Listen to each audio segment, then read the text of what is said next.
Magandang hapon! Kumusta po? Narito po ulit ang update natin para sa lagay ng ating panahon. Ngayong hapon po ng December 14, 2023 na kung saan sa ngayon ay patuloy pa rin po natin na binabantayan ang sama ng panahon sa labas ng ating area of responsibility. About 1,780 kilometers southeast ng Mindanao na nananatili pa rin nabanta po dito sa ating bansa. At sa darating nga po na Sabado ay posibleng tuluyan na yan na makapasok sa ating area of responsibility. At kung maging bagyo yan ay tatawagin po sa local name na Bagyong Kabayan.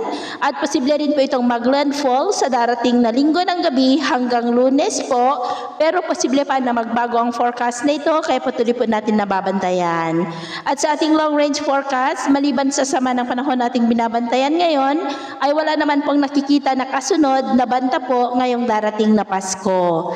At sa lagay ng ating panahon, sa ngayon ay nananatili pa rin na malakas ang amihan na umaabot nga po hanggang dyan sa may Kabisayaan habang easterlies pa rin ang hangin na umiihip naman po dyan sa may Mindanao. Ngayong hapon ay maulap pa rin ang kalangitan na may mga pulupulong pag-ulan sa ilang bahagi po ng Cagayan, Calabarzon, Bicol Region, Oriental Mindoro, Eastern Samar, ilang bahagi po ng Leyte, Aklan, Dinagat Island, Tandag, Hinatuan, Hagonoy, Lanao del Norte, dyan po sa may Tawi-Tawi. At mamayang gabi ay maayos pa rin naman ang panahon sa malaking bahagi ng ating bansa pero may tsansa pa rin ng maulap na kalangitan with isolated rains sa ilang bahagi po ng Cagayan, Quezon, Southern Luzon, Eastern Visayas at Dinagat Island. Kaya mag-ingat pa rin po tayo sa mga banta pa rin ng mga pagbaha at pagguho ng lupa.